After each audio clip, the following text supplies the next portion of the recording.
How to build business credit for real estate. Are you looking to capitalize on Airbnbs, fix and flips, or potentially to buy real estate to create a passive income stream for yourself? Well, no, it all starts with business credit.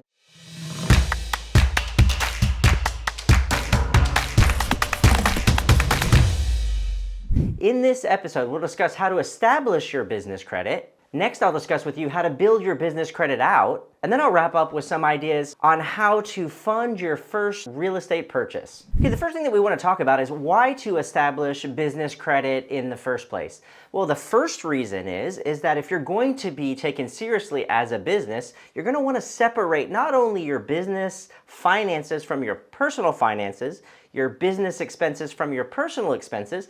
You're also going to want to separate your business credit profile with your personal credit. In other words, you're not going to want to utilize your personal credit to make business purchases if you can help it. Now, of course, there are some cases where you're going to have some crossover, but in this video, we're going to talk about a good way to establish business credit separately so that you can ultimately make purchases on your business credit without digging into your personal credit. So the first thing that you're going to want to do is you're going to want to establish a business credit profile, and there's some steps involved in doing that. The first thing you're going to want to do is register your business and decide your business name. And there's lots of different services that can help you do this. However, it's really just as easy as going to the Secretary of State, whatever state that you live in. You can actually do a search to find out your business name if it coincides with anybody else's business name, and then you can register right there to form your LLC in your state. Now, there's lots of different types of entities that you can create, but most people will choose an LLC as their entity to begin with. And the reason is because it's very simple to set up, and it also gives you status that creates your business as a separate entity from yourself, meaning that if anything happens to your business, it doesn't affect you personally. After you set up your business, you're going to want to register with the IRS to get your EIN. Again, that's just going to an IRS website and applying for an EIN. Really not that big of a deal. In concert with setting up your business entity and also creating your EIN, you want to make sure that your business has a business address and also a business phone number. So that would be different from using your home as your business address and using your cell phone as your business phone number. And there's plenty of ways to get business phone numbers. There's all kinds of different voice over IP services that will give you a business phone number. You don't necessarily need a landline business phone number. However, once you get your business phone number, you do need to register it with 411. Next, it's time to go open up a business bank account. One of my favorite places to use is going to be Bank of America. They provide a seamless way to open up your business bank account, and they also have some pretty cool features that I like. One of them being remote check deposit, as well as a slew of other features that help you in managing your business. The next thing you're going to want to do is you're going to want to set up a business website, because that does form legitimacy. Believe it or not, some creditors will not take you seriously unless you have a business website and a business email address. So you want to create a business website and then actually have an email that's attached to that website. Very low cost items, but again, in terms of legitimacy and fundability, something that's entirely important. Now, once you've got all these things established, you're going to want to establish your business credit bureaus. You're going to want to go to Duns & Bradstreet. You're going to want to go to Equifax. You're going to want to go to Experian. Those are the three big business credit bureaus. And you want to make sure that they have a file that's started for you. Make sure they have the proper address for your business and that it's consistent with the Secretary of State that you just applied for your LLC. You want to make sure that you have your business phone number. And the whole purpose for this is to make sure that when you do start applying for credit, that no matter where they check, it's all consistent, congruent information. Now, again, you can do all these steps yourself, or you can go to a service that will do it for you for just a couple $100s. LegalZoom is one of my favorite companies to do things like this. Very inexpensive. They'll set up your company for you. They'll get everything started for you. And it helps you not have to worry about if you're filling out things correctly, if it's done properly. LegalZoom will take care of all of it for you. It only costs a couple $100. But if you want to circumvent that cost, you can certainly do it yourself. It's really not that big of a deal. Now, after you've got everything all set up, you're going to start to build your business credit history. And there's a lot of different ways to do this. My recommendation is once you've verified that everything's go, in other words, all the business credit bureaus have the consistent information, you've got your entity started, you've got your business bank account, now it's time to get vendor accounts. And that's the easiest way to add trade lines to your business credit. My recommendations are going to be Uline, Granger, and Quill to actually get things going for you. Now remember, establishing your business credit profile is probably going to be the most difficult thing you're going to do when it comes to building business credit. We've got to get it started. So these are 3 vendor accounts that don't deny anybody in most cases, and it'll get your business credit profile started. Now it does take some time. Once you apply for these 3 different vendor accounts, you've got to order products usually in the neighborhood of around $100 for it to post to the business credit bureaus, and that process takes probably around 60 to 90 days. So you're about 3 months out once you start your vendor accounts. Now, once your vendor accounts hit your business credit profile, now it's going to open you up to all kinds of different opportunities in terms of credit. You can now get a Lowe's card in most cases. You can get a Home Depot card, Walmart high limit revolving card, and there's hundreds of others. And then from there, once you start to build out your high limit revolving store cards, you'll be able to jump into gas cards, and then ultimately you'll be able to jump into regular business cards, of which you'll be able to pull off cash in many cases to help float your business if needed.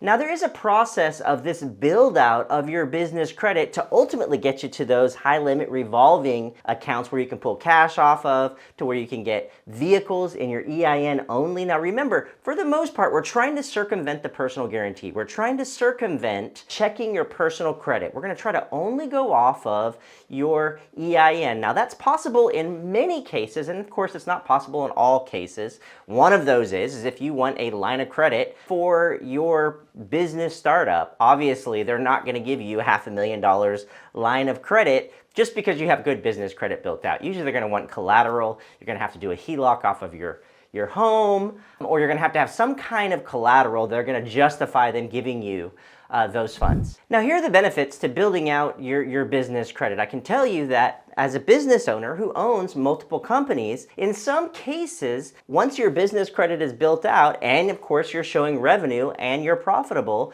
there's ways to build out other companies without ever using your personal information. In other words, you don't give your social, they don't check your personal credit. And the way that's done is that sometimes once you get your business credit built out, you can actually put up your successful business as collateral to start your next business. Now, before we get into funding options after you build out your business credit for your real estate purchase, please like and subscribe to my channel. I'll be working hard to bring you relevant content over business funding, business credit, and personal finance topics. Okay, now let's talk about different funding options for different potential scenarios. The first one we're going to talk about is going to be fix and flips. This is where you're going to go in and you're going to buy a property that maybe needs a little bit of work. You're going to buy it at a deep discount, do the work that's needed, and then sell it right away. And there's lots of different ways to get funding. The most common type of funding that I see is going to be hard money loans. So a hard money loan will give you the ability to make a purchase relatively quick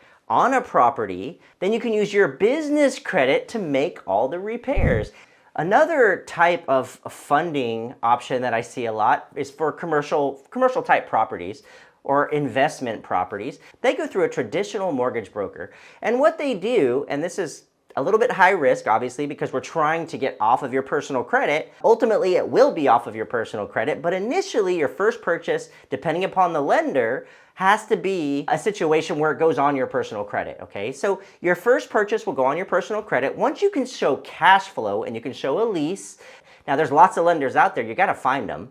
They have what are called portfolio products, where the lender is willing to take on the risk based on this idea that you're going to be successful and you have cash flow. This last funding option is something that I see a lot, and it's a really great idea. And what that is purchasing a multifamily dwelling up to 4 units and then running it under the FHA program. And what FHA allows you to do is they allow you to buy, as an example, a duplex.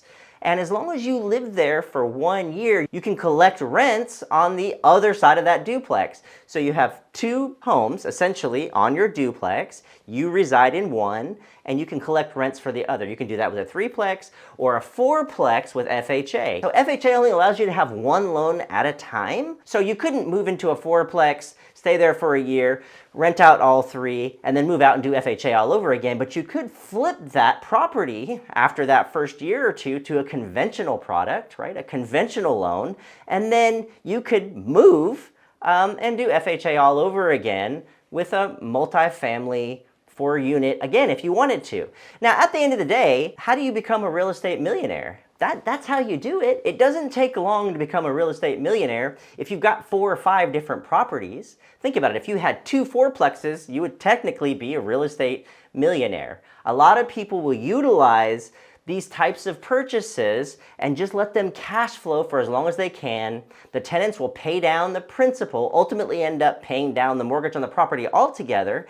And then when it comes time to liquidate for retirement, they do a couple of different things. They can do owner financing, put people in these properties and let them buy them out. A lot of times they'll just liquidate altogether and just take all of the cash and the appreciated value. So those properties they bought that were worth $2 million in total, let's say between 2 or 3 properties or 4 properties 20 years ago, now are worth 2 or 3 times that, and in many cases they're paid for. I have a free gift for you. If you're interested in building out your business credit, please click in the link in the description below. I've got a 4-step guide to help you build your business credit.